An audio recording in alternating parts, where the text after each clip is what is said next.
This is the Dare to Dream Physician podcast. I'm your host, Dr. Weili Gray. Many physicians today are feeling overwhelmed and unfulfilled, living a busy life based on someone else's terms and expectations.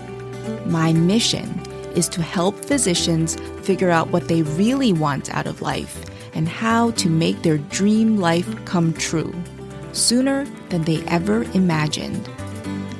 My fellow physicians, your time to live your only life is now. Become a Dare to Dream physician. Great things are going to happen. Make sure you hit subscribe and share this podcast with another physician you care about. Welcome back to another episode of the Dare to Dream Physician podcast. I am so ecstatic to have our guest today. I just can't wait for her to share her story with our listeners, share all her wisdom through she's lived many lives in her lifetime. And I just can't wait to hear about it. Dr. Mitra Ayazufar is an ophthalmologist practicing in Northern California. We'll let her tell her story because it's going to be so good. Thank you so much. Thank you for having me here to tell my story, share my story. I appreciate it. Always makes me nervous too, but I'm looking forward to it. I'm in private practice. I'm an ophthalmologist. I've been in practice since 2001 when I got out of residency, did an extra year of fellowship to become more skilled in oculoplastics. And for a long time, I have been employed, one of my locations, and my other location, which was closer to home, about 40 minutes away from the other one. So there was no competition. So that one, I had set up a private practice in a unique situation because I essentially rent space, staff, and equipment from an established optometry practice. So I have the ability to manage my own patients and everything else, and yet not have as much of the burden for the things that I don't like to deal with, which is HR and this and that.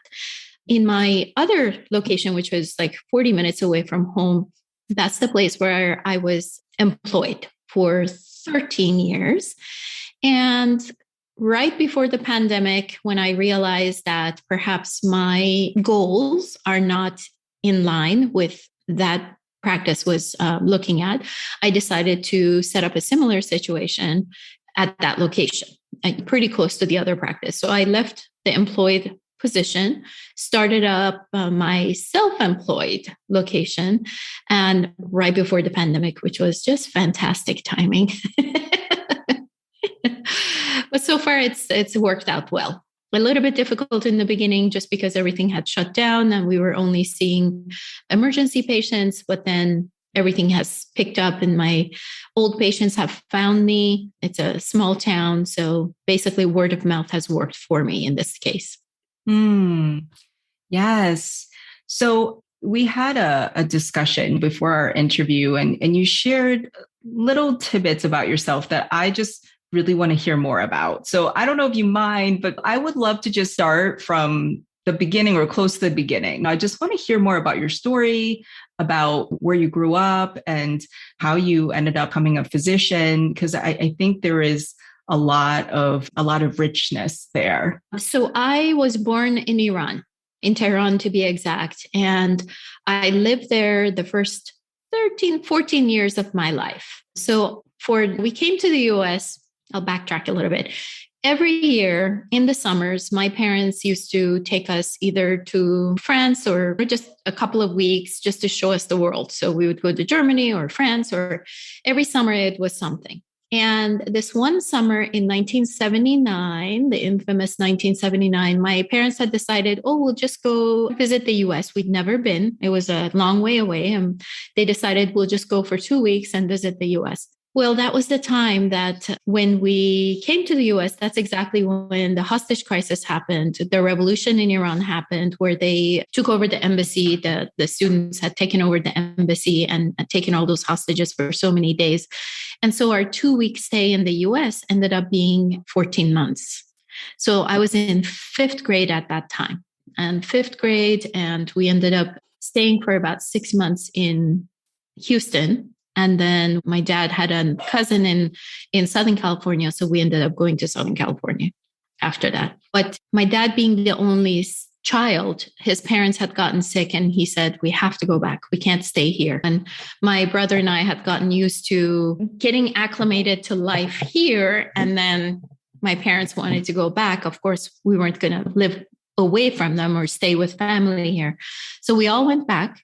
And about 3 or 4 days after we entered back in Iran, the Iran-Iraq war started. And so they closed all the airports. Nobody could get out. And essentially we were there for another 2.5 years. Two and a half years we were there.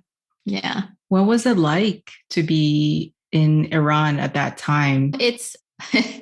It was very different from what we had experienced here, obviously. And the Iran we saw was very different from the Iran that I grew up in at the time of the Shah. As barring any political opinions or anything, it just was very different. We went from dressing as we are dressing here in the US to having women having to cover their hair and just the oval of the face showing, and just things started changing, obviously politically, but also because it was the time of the Iran-Iraq war, there were bombings or the alarms would go off at night and everybody would run down to a place, maybe the basement or somewhere to be safe and be away from bombings. So that became a normal part of life in 3 years that we were there. And I had forgotten because obviously there were minimal supplies. So they were rationing everything. And so I think I shared with you when we were chatting that I found, when I went back a few months ago, I found this ration book. And they had ration books for each family and all the members of the family. Of course, there were 4 of us. And we had check marks for sugar, check marks for oil, check marks, for eggs. So I'd forgotten that that's how we lived for 3 years, but you do what you have to. How did that feel when you were living there? And how old were you when you went back from the US to Iran? So 6th, 7th, and 8th grade, I was in Iran. I had spent 5th grade here. And, the educational system is completely different. Iran is more the European system where everything is very, very difficult through high school. And you actually have to do an entrance exam. Even I think beginning of high school, you have to do an entrance exam to decide, are you going more engineering, math, or are you going more health sciences? So for me, having spent 1 year here, in a way, I felt like I was behind from especially literature, all the languages and everything that they were studying there, even math, because I had settled into my 5th grade curriculum here. And when I went back, I had to work hard to try and catch up. But it almost felt like I was a little bit there, a little bit here, and not quite settled, not quite feeling like I belonged. Yeah.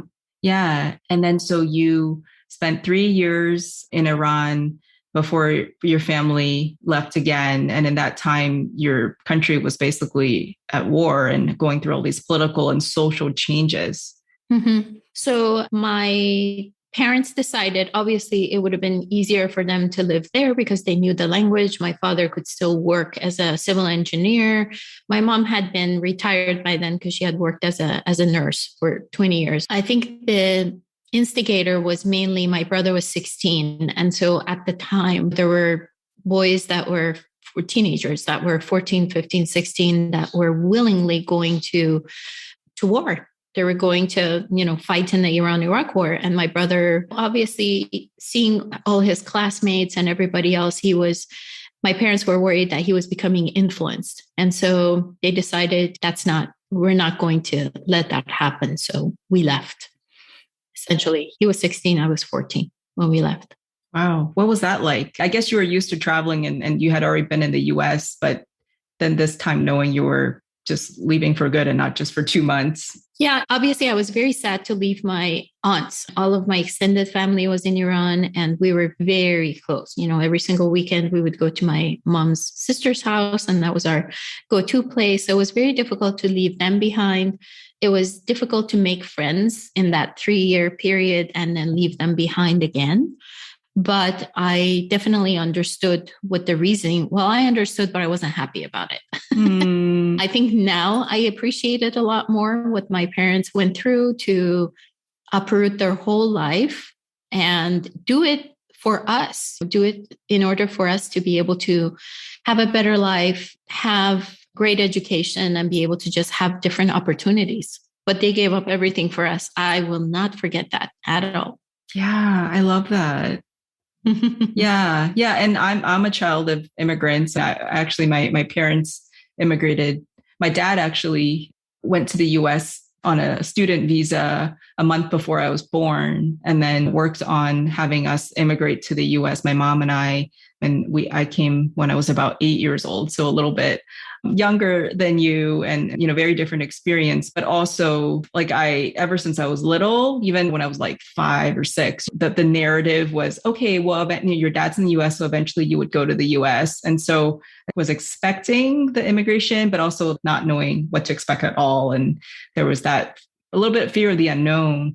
But after I immigrated to the US with my parents, and then seeing how it's a new language for them, everything is new. My dad was also an engineer in China, but then when he came to the US, he had to find a quote, more labor intensive job. I don't know the right words, like beneath what the job he had before, but it's really humbling, what immigrants go through. I'm so in awe. And I was a child, so it was easier for me to adapt. But it is amazing to see what immigrants do and what they do for their kids, because that's always was the reasoning that my dad would give. Yeah, my parents were immigrating to the US also to make a better life for themselves, but also for them, it was a big deal so that their child would have more educational opportunities, more opportunities in the future, and more freedom. Freedom was a big thing for them too, coming from communist China. And it's just, especially when you see what they do in their day to day, when my parents didn't speak great English and people would look down on them, and seeing they just live with that. They didn't have to, just like your parents, they could have stayed in their home country, but just that experience of really being uncomfortable in the new society that they're living in, and just choosing that because they felt that the freedom and the opportunities was worth more than the comfort that they're giving up in their home country. So yeah, that's such a beautiful story. I know. I definitely many things that I appreciate about our parents, having given up everything that they did, coming to a country where they spoke some English, but not necessarily as fluent in the language. And also, yes, giving up the status that they had, and doing it all for us, coming here with the promise of what was available.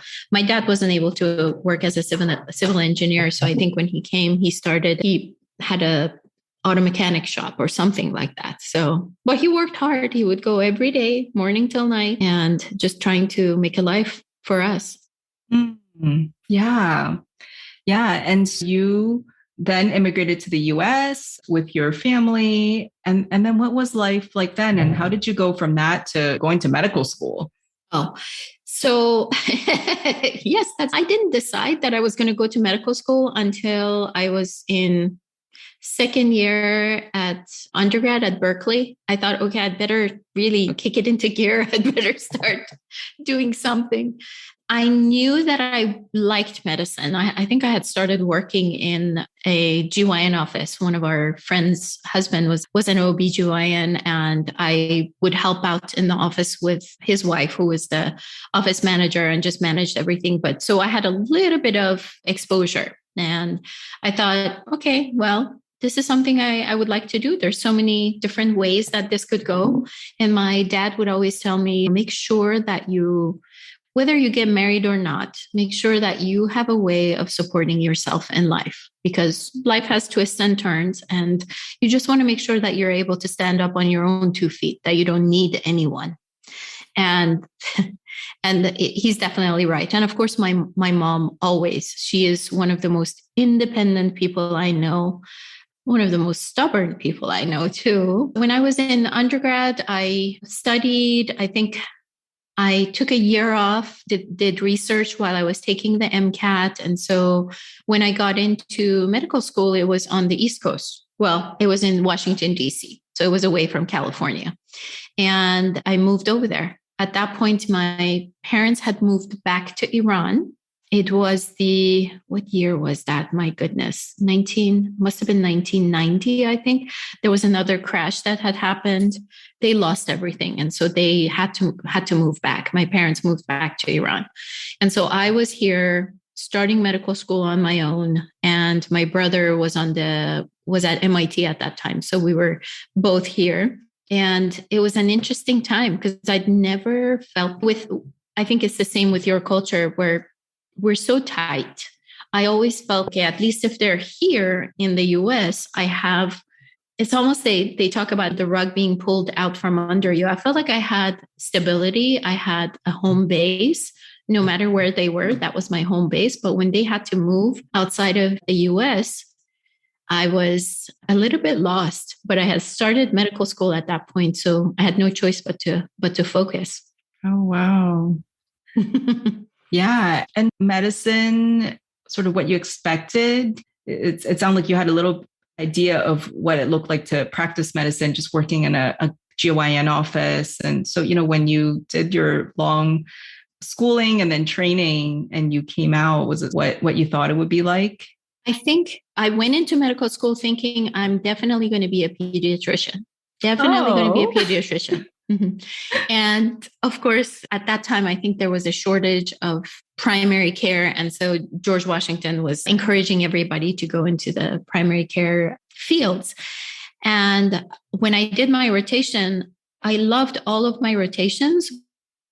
The kids being sick and all of that, I didn't think I could do it.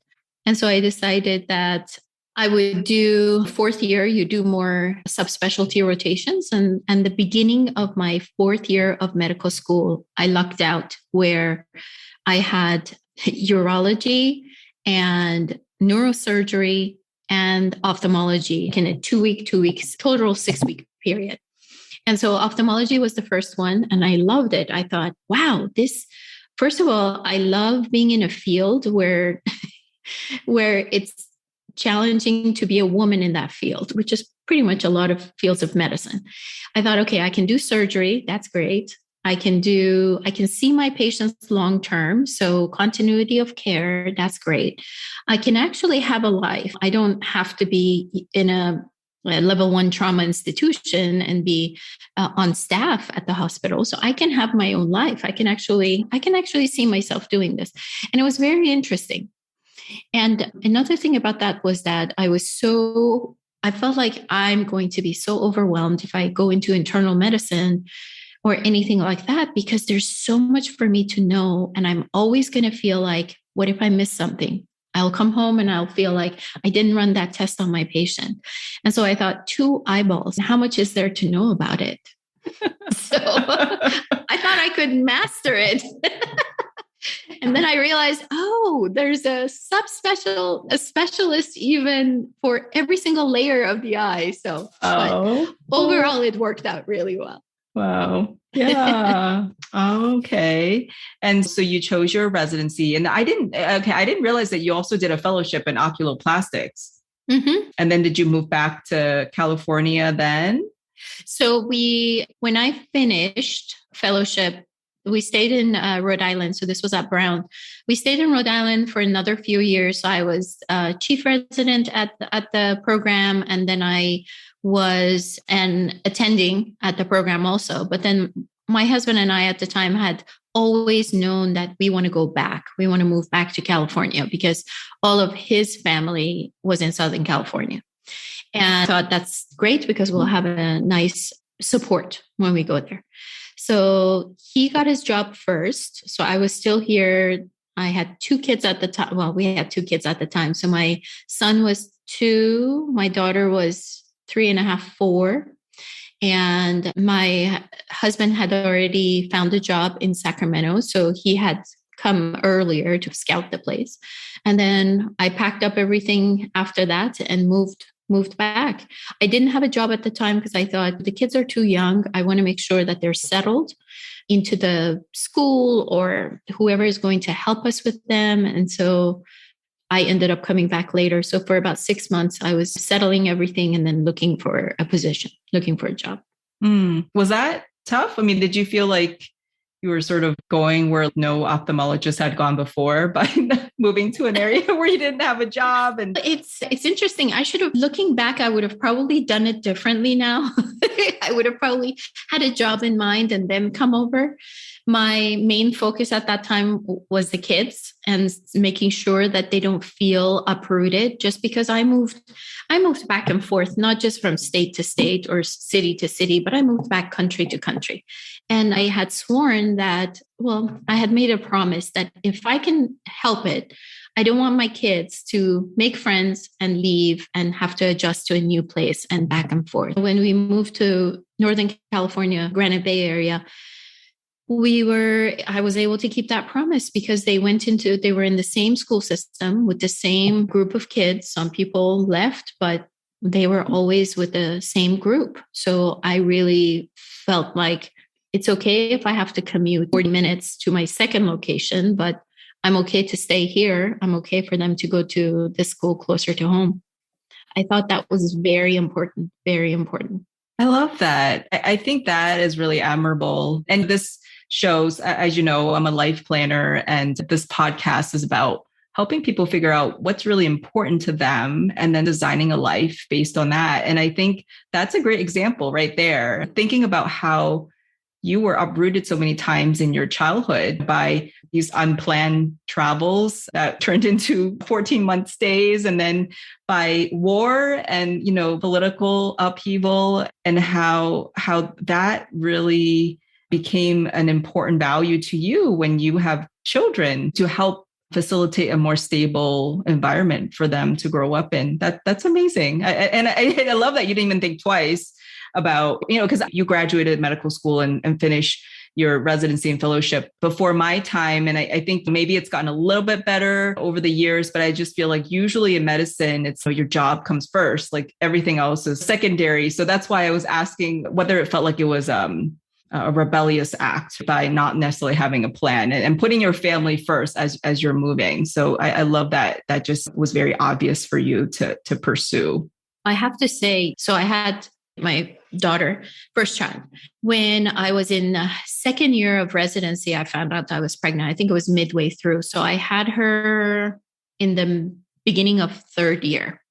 And the program at Brown was very small at the time. I think they have more residents now per year, but we were 2 residents per year. So first year or even second year, you're basically every third night you're on call. Well, it rotates, but as a third year, you're almost like every other night or every third night you're on call. And so I worked onto the last day when I went into labor. So I was in my third year and I was working till the last day because I thought, okay, this program hasn't had a female surgeon for about 8 years. And I'm not going to be the cause of ruining it for the rest of them. Now, things have come a long way, and perhaps this was something that was more on like I was feeling, and perhaps the program was not like that, but I was not about to gamble on that. So I think I had grand rounds on a Saturday and I had to present. And I thought, come on, baby, just go into labor. I don't want to do this grand round presentation. And of course, it didn't happen. I did my grand round presentations and then the contractions started. I'm like, oh wow. Yeah. So I took, because my colleague, Brian, my co-resident, he was going to have to handle all the backup call. I said, okay, I'll take 4 weeks and I'll come back. So I came back 4 weeks after I had my daughter, but I was lucky at the time because my mom was able to travel back. And so she stayed with us and she helped me with my daughter. And of course, later on, even if she hadn't been helping us, I don't think we would have had our second child. So we had my son too. But I have to tell you, it was a lot easier for me to go back to work than to take care of kids. Yes, it was a lot more work to be at home and take care of kids. It was definitely the more difficult work to do. Yeah. As physicians, we we know how to do hard things, but sometimes it's, I know for me, they're just things that are part of life that I find very difficult, like cleaning my house, and taking care of kids. There are just other life skills that maybe we didn't have much time to focus on. And so that's, I can definitely relate to that. Absolutely. So I was quite proud of myself that I was taking care of my patients, and I still am, of course, but at the time, this was in 2014. Yes, 2014.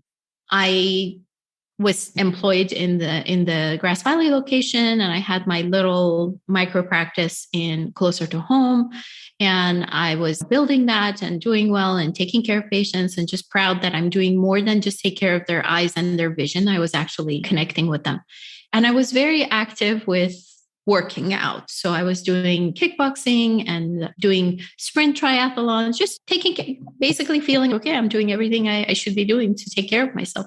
And then I realized that there were some symptoms that I was feeling that were just unusual for me. And I thought, okay, I'd better go and see the doctor.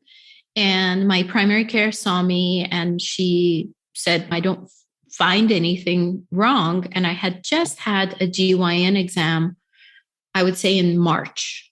So what I'm talking about is coming up in October. So June to October, I was having these symptoms where I felt like when I'm waking up in the morning and getting out of bed, I felt, I have to go to the bathroom. But it wasn't happening when I was jumping up and down, doing kickboxing or doing weights or whatnot. So it wasn't coming on with strain. And I thought, very weird. And I just had an okay exam. So what's going on? So when I went to my primary care, I was sure because of 2 childbirths, perhaps it was bladder related. And she said, I don't really find anything. I'll send you to a urogynecologist. So I went and saw a urogynecologist within 1 week of that appointment. And I was in her office for about 2 hours. She did examination, sent me downstairs for an ultrasound. And she basically said, I don't think it's your bladder. I think you have a mass on your ovary. And I thought, it's a cyst. Because in my mind, it's probably a cyst, nothing else. I shouldn't be worried. Exactly. Like, why would I think anything else? And here I am eating right and working out. And so she said that we should do an MRI just to get an idea of the consistency. What are we going to do? How are we going to proceed? And I thought, okay, so I'm still going to my work, no problem. And of course, there's a patient portal type of thing where you can check the results, and the results of the MRI popped up. And this is before my urogyn had a chance to talk to me. And I see that it says, basically highly likely that it's a malignant tumor and that it needs to be biopsied. And then I see a referral to a surgeon. And I thought, wow. And I was sitting in my car. I know exactly where I was when I was looking at that. And I thought, I just started bawling. And I thought, no, this can't be. I'm just beginning to build my practice. But I'm taking care of my patients. All the different layers of grief that one goes through, but I still couldn't believe it. I just couldn't believe it. And I thought, okay, so then we had to look for gynonc person to do the surgery. And he had told me, we finally found one. We went outside of our HMO and found someone that was very well versed in this, because I was still operating. I had a full schedule going, and he had offered to do it robotically. And he said, if I go in there, I will take a look at that, more than likely take that ovary out so we can examine it. If you wake up and you've been in surgery for 40 minutes, then you know that we took the ovary, we did the frozen section, everything is okay. He said, if you wake up and you've been in there 2-3 hours, just know that I had to do staging at that point, where I've taken, and he consented me for abdominal, the THBSO, basically taking out the ovaries, doing a hysterectomy. And then he said, I have to do the wash and see whether there are cells in the abdomen, and then do the lymph nodes so I can tell how far it's gone. So that's what's going to take longer once you wake up. So I'm hearing this and I just can't believe that I have to do this, but I'm still thinking, no, he's just going to go in there and come out in 40 minutes. So this was November of 2014. So Thanksgiving has always been at my house. And of course, that year we couldn't do it because the surgery was going to be on the Monday of the week of Thanksgiving. So did the surgery. And of course, it was several hours later when I woke up and I'm in the I'm in the room and the surgeon comes in and all I hear is ovarian cancer. And then I didn't hear anything else. Everything else is just, bah, bah, bah, bah, bah. I'm still trying to absorb that. It is so strange that we take history as physicians. We take history, we write down, oh, okay, so you had breast cancer, so you had colon cancer, so you had da, da, da, da. And it's just a word. But once you hear it and, you realize, oh my God, first thing I thought, I was like, why me? I take good care of my patients. I take great care of my patients. I know more than what's going on as far as their eyes. I connect with them. I do all of these. Why me? I was, for lack of a better word, pissed. But then I thought, and once I recovered and realized that I was supposed to have recovering from the surgery was essentially nothing as compared with having to go through the chemotherapy. So I had to go through 18 sessions of chemo. And they had decided, my oncologist, who is very good with, or has a lot of experience with ovarian cancer, he had decided to do a high dose. And the type of chemo was one that could cause neuropathy. And I thought, So as I'm doing these sessions in the beginning, I'm thinking, okay, what will I be if I can't be a surgeon? Because I wasn't sure who I would be.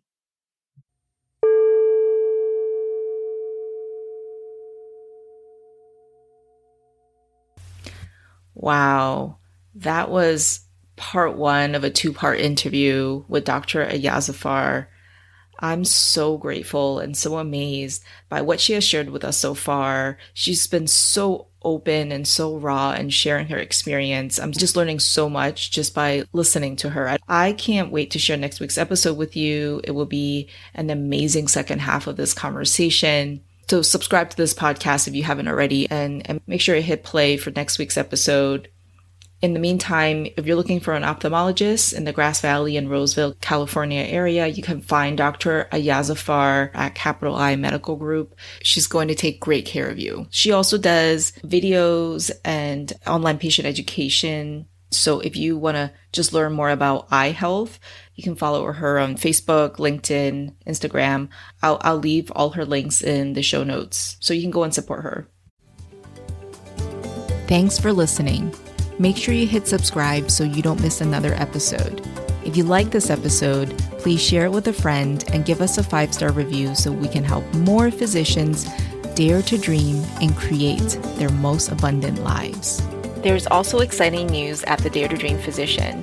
For those of you who wish to get clarity on your own why and get energized as you explore, envision, and create your dream life, I'm so excited to announce that I'm taking on a limited number of one-on-one clients for life planning.